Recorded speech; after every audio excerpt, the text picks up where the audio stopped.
Hmm. Alors, qu'est-ce qui permettra à l'humanité de mieux aller de l'avant? La suite, la façon dont on opère avec la souffrance. Frère, la souffrance, ça fait faire des conneries. Quand on a mal, quand on se sent blessé, que ce soit dans notre tête ou physiquement, parfois la souffrance, ça fait faire plein de bêtises. Et si on trouvait un meilleur moyen d'exprimer notre souffrance, un meilleur moyen de dire j'ai mal, mais parfois tu peux pas te permettre, dans certains environnements, tu ne peux pas te permettre de dire j'ai mal parce que les gens autour vont le voir comme une faiblesse et te sauter dessus, tu vois. Donc tu vas l'exprimer d'une façon plus hargneuse, plus rageuse, plus... Et ces environnements-là sont malsains, frère, parce que tu ne peux pas être sincère en fait. Il y a des milieux dans lesquels tu ne peux pas être sincère. Tu ne peux pas dire je suis ému par ce genre de choses. Je trouve ça beau, je trouve ça intéressant, ça je trouve ça mâche. Ou l'opposé, je trouve ça nul, ça me plaît pas. Tu ne peux même pas émettre. En fait, tu ne peux pas émettre un désaccord dans certains milieux. Il y a des endroits dans lesquels tu ne peux pas dire mais en fait non, je pense pas que ce soit la bonne solution. Et qu'on t'écoute. Même si les gens ne vont pas dire à ce que tu dis, mais au moins que tu puisses exprimer un désaccord et que tu dises je ne pense pas que ce soit la bonne solution. Je ne pense pas que ce soit ce qui se soit vraiment passé. Je ne pense pas que ce soit vraiment euh, super si intéressant que ça. Je ne pense pas que ce soit la bonne direction à prendre. Non, il y a des milieux dans lesquels en fait les gens ne t'autorisent pas. Et c'est marrant parce que pour des gens qui prétendent avoir raison, comment peuvent-ils prétendre avoir raison et ne pas accepter de confronter leurs idées à celles des autres? Si tu as raison, de toute façon, tu vas gagner le match. C'est comme si tu me dis, je sais pas, imagine, tu es dans un match de boxe, tu prends un poids léger qui fait 60 kilos face à un poids qui en fait 190. Et le mec qui fait le poids de 190 va plus vite et plus fort et a une meilleure allonge. Quand tu as raison, normalement, c'est ça. Si tu as vraiment raison, si ton argument est vraiment fondé, tu n'es pas censé avoir peur de l'opposition puisque tu sais que tu es le 190 kilos. Tu es le 190 kilos face à un 60 kilos. Donc tu sais que tu vas gagner. Normalement, si tu es sûr de ton argument, tu devrais dire à la personne, ok, est-ce qu'il y a quelqu'un dans la salle qui est en désaccord avec ce que j'en suis en train de dire? Ok, pourquoi? La personne exprime son désaccord. Oui, ok, d'accord, mais tu as pris en considération. Je vais te donner un exemple. Regarde, un exemple simple. Il y a plein de gens qui disent, qu'est-ce qui me garantit que j'existe? Qu'est-ce qui me garantit que vous existiez, etc., etc., etc. Il y a plein de gens qui savent pas répondre à ça parce que oui, c'est une question de concept, etc. Non, non, non, non, c'est très facile. Je peux te sortir un 190 kilos tout de suite et à chaque fois. On existe. Pourquoi? Même si tu as la sensation qu'on n'existe pas, le fait que tu aies une sensation indique que tu existes. Point barre. Chaos total. Tu existes puisque tu ressens des choses. Rien que le fait que tu écrives un message sur internet ou autre part, ou que tu l'exprimes en disant qu'est-ce qui me garantit que vous existez ou qu'est-ce qui me garantit qu'on existe, rien que le fait que tu t'exprimes, ça signifie que tu existes, puisque exister c'est s'exprimer. Donc le fait que tu poses la question indique déjà que tu existes. Tu comprends? Je viens de te lâcher un 190 kilos. Tu comprends? Quand tu sais que tu as raison sur un point, tu n'as pas peur que les autres viennent contester ce que tu as à dire, puisque tu sais que tu vas gagner le match. C'est gagné d'avance. Tu vois? Qu'est-ce qui me garantit qu'on existe? Mais il y a tellement d'éléments qui te le disent. De un, tu ne peux pas prévoir mes comportements. Si j'existais pas, ou si j'étais, parce que exister, c'est pouvoir s'exprimer. Comment tu sais que quelqu'un s'exprime quand elle dit des choses auxquelles tu ne t'attends pas, parce que tu n'as pas prévu ce programme-là? Tu comprends? Donc, en vrai, c'est pas. Quand tu as vraiment des arguments solides, tu as des arguments solides, frère.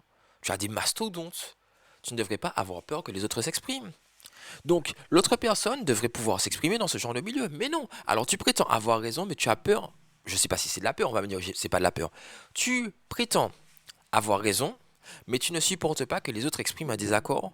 Alors que normalement, tu devrais justement être content parce que ça te permet justement de renforcer ce que tu vas défendre par la suite. Tu comprends? Pourquoi tu crains l'opposition? Parce que tu sais que tu as gagné le match d'avance. Donc c'est pas la peine, ça sert à rien, tu vois. Mais c'est le genre de choses qui fait que dans l'humanité, on a ces comportements, on se dit ouais, alors en fait, en gros, je sais tout et les autres ne savent rien, mais ils n'ont pas le droit de s'exprimer. Tu n'as pas le droit d'exprimer des émotions, tu n'as pas. Et au final, quel est le vrai problème? Quand la personne ne s'exprime pas, elle ne sait jamais qui elle est. Bah oui, parce que s'exprimer, c'est être, c'est être. Quand tu exprimes qui tu es. Mais si tu ne peux jamais montrer qui tu es, tu n'es pas qui tu es, donc tu n'es même pas toi. Donc tu as déjà forcément un conflit. Tu as un conflit entre la personne que tu es au fond de toi, que personne ne connaît dans ton environnement, puisque ton environnement ne t'autorise pas à l'exprimer, et la personne que tu montres aux yeux du public. Et puis un jour, tu vas t'exprimer, enfin tu vas montrer qui tu es, et les gens vont te dire: Ah, mais je te reconnais pas, t'es qui? Mais tu m'as jamais connu, puisque tu m'as jamais laissé m'exprimer. Tu comprends? C'est ça le problème. Et il y a plein de milieux comme ça. Je ne vais pas nommer de milieux particuliers, parce qu'il y en a plein. Ça sert à rien.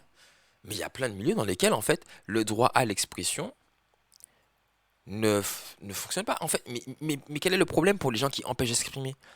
Quand tu empêches à quelqu'un de s'exprimer, quand tu empêches à la personne de dire vraiment ce qu'elle pense, tu ne sais plus qui elle est. Donc tu ne sais pas exactement à quel niveau tu peux lui faire confiance ou pas, puisque tu n'as jamais su vraiment qui elle est. Tu comprends? Donc ça devient compliqué, hein. Mais voilà, c'est une de ces choses, encore une fois, que qui est difficile à... Ouais, c'est difficile. Parce qu'il y a des gens qui ne supportent pas l'idée que les gens soient différents. Et c'est marrant. Il y a des gens qui ne supportent pas l'idée que les autres soient différents d'eux, mais ce sont les mêmes gens qui n'aimeraient pas que les gens soient identiques. En gros, c'est: oui, tu n'as pas le droit d'exprimer un avis différent, tu n'as pas le droit d'avoir une opinion différente, mais par contre, faut pas non plus trop que tu me ressembles, parce que si tu me ressembles trop, si on postule pour le même job ou si on veut le même grade, il y aura un problème. Si tu es identique à moi, comment on fait pour me choisir parce que tu es identique? Tu comprends? Donc d'un côté, tu ne veux pas que la personne soit identique, mais tu ne veux pas non plus qu'elle diffère trop.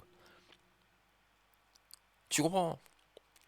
Tu ne veux pas qu'elle diffère trop, tu ne veux pas qu'elle révèle son identité à travers son désaccord, mais en même temps, tu ne veux pas qu'elle soit identique à toi, parce que si tu faisais en sorte qu'elle devienne identique, même tenue, même taille, mêmes éléments, mêmes lunettes, même rasage, je sais pas, même truc au sourcil, même cicatrice, même piercing, etc. Si vous aviez les mêmes éléments, on pourrait même pas vous distinguer en fait. Et limite, ce qu'on se dirait, c'est bon, ben, tant mieux, au pire des cas, s'il y en a un qui disparaît, ben, l'autre pourra le remplacer. Tu vois ce que je veux dire? Donc c'est même pas ce que ces gens-là veulent, j'imagine. Parce qu'on veut tous être uniques. Je pense qu'on a tous envie d'être uniques. Et en même temps, je peux comprendre. On a besoin de se sentir soutenu. On a besoin d'avoir au moins la sensation. On a besoin d'avoir la quasi-conviction qu'il y a des gens qui partagent les mêmes valeurs que nous. Ok. Mais il y a des stades. Tu comprends? On peut partager les mêmes valeurs, mais pas forcément. On n'est pas obligé de partager les mêmes valeurs sur tout. Mais voilà, il y a des milieux comme ça. Et du coup, ben, qu'est-ce qui permettrait à l'humanité de mieux aller de l'avant? Peut-être qu'on s'autorise plus à accepter certains désaccords et à discuter. C'est comme je disais, discuter, en parler, et c'est justement de comprendre. Mais d'où vient, pourquoi tu as ce point de vue-là sur la chose? Ah, ok, d'accord. Bon, ben, moi, c'est pas ce que je pense. Et voici pourquoi ce n'est pas ce que je pense. Par rapport à mes expériences ou par rapport aux informations que j'ai, par rapport à ce que j'ai constaté, etc., etc. Mais plus il y aura de discussions, plus on pourra aller de l'avant de façon positive, clairement.